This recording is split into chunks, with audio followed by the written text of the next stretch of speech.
કેન્દ્રીય સામાજિક ન્યાય અને અધિકારિતા રાજ્યમંત્રી રામદાસ આઠવલે શહેરના સર્કિટ હાઉસમાં યોજાયેલી અધિકારીઓ સાથે સામાજિક ન્યાય અને અધિકારિતા મંત્રાલયની વિવિધ યોજનાઓના અમલીકરણ અંગેની બેઠકમાં ઉપસ્થિત રહ્યા હતા. તેમણે કહ્યું કે કોર્પોરેશનની ચૂંટણીમાં આરપીઆઈ ઝંપલાવશે, ભાજપ સાથે ગઠબંધનનો પ્રયાસ કરીશું અને નહીં થાય તો અમુક બેઠકો પરથી ચૂંટણી લડવામાં આવશે. तो आज हम वडोदरा में आए हैं और वडोदरा हमारे लिए बहुत ही आदर्श देने वाली एक जगह है. यहाँ बाबा साहब अम्बेडकर जी की संकल्प भूमि है.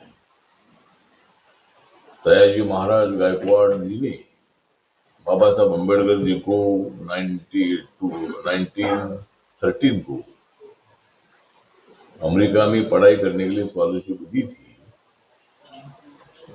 और इसीलिए बाबा साहब अम्बेडकर जी वहाँ कोलंबिया यूनिवर्सिटी में गए थे. तो कोलंबिया यूनिवर्सिटी में लेहमन लाइब्रेरी है, वहाँ बाबा साहब अम्बेडकर जी का स्टैचू है, क्योंकि उस लेहमन लाइब्रेरी में बाबा साहब अम्बेडकर एक दिन में 18 आवर्स वहाँ स्टडी करते थे. तो एक उन्होंने इतिहास वहाँ अमेरिका में रचा है.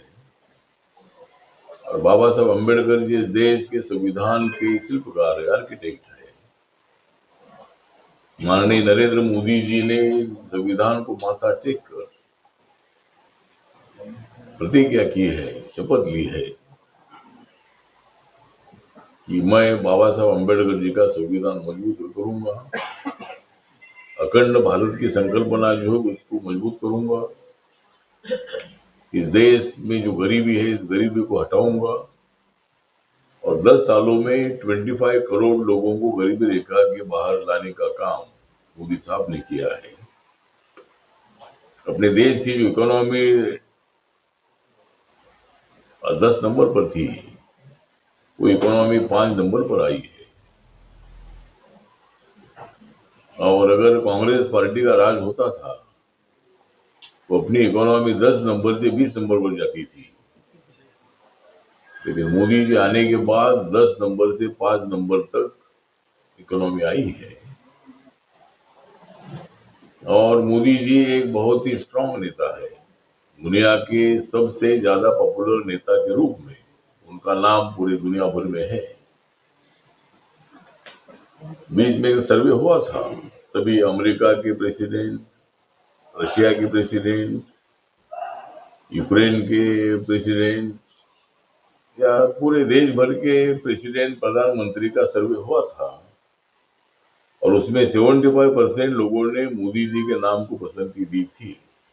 ये पूरा आप लोग जानते हैं मेडिकल ट्रीटमेंट के लिए देने की स्कीम है. उसमें अभी तक 4 करोड़ से ज्यादा लोगों को मेडिकल ट्रीटमेंट के लिए पैसा मिला है. इसलिए मोदी जी एक बहादुर नेता है और वो मूल निवासी गुजरात के हैं. गुजरात के मुख्यमंत्री के पद पर वो अनेक साल रहे.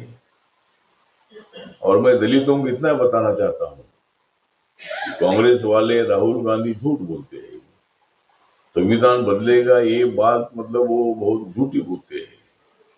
संविधान बदलने का किसको भी अधिकार नहीं है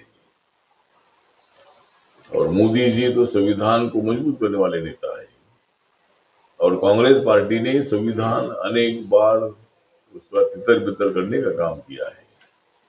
इमरजेंसी लागू करके इंदिरा गांधी जी ने संविधान को धोखा देने का काम किया है, देश को धोखा देने का काम किया है. इसलिए राहुल गांधी ने संविधान हाथ में लेकर गलत प्रचार नहीं करना चाहिए.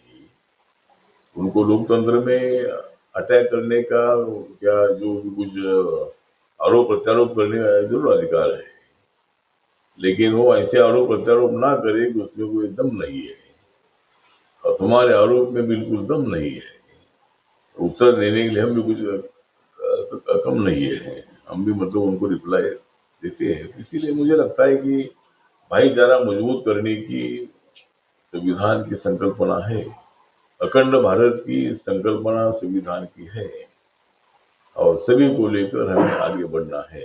और इसीलिए मेरी रिपब्लिकन पार्टी ऑफ इंडिया ये पार्टी छोटी पार्टी है, लेकिन देश के कोने कोने में मेरी पार्टी जा पहुंची है। नागालैंड में मेरे पार्टी के 2 एमएलए हैं। मणिपुर में मेरी पार्टी रिकॉग्नाइज हुई है। और अभी 2 राज्यों में अगर हमारी पार्टी रिकॉग्नाइज होती है तो बहुत ही अच्छा हमारा प्रदर्शन होगा। और अभी हम 27 फरवरी को एक सिलवासा में एक दीव दमन और सिलवासा का प्रोग्राम रखा है।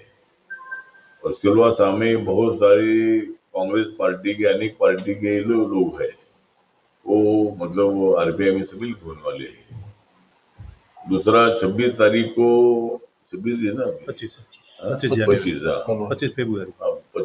फरवरी को कच्छ में भुज में एक रिपब्लिकन पार्टी ऑफ इंडिया का एक कार्यकर्ता का सम्मेलन वहां रखा गया है।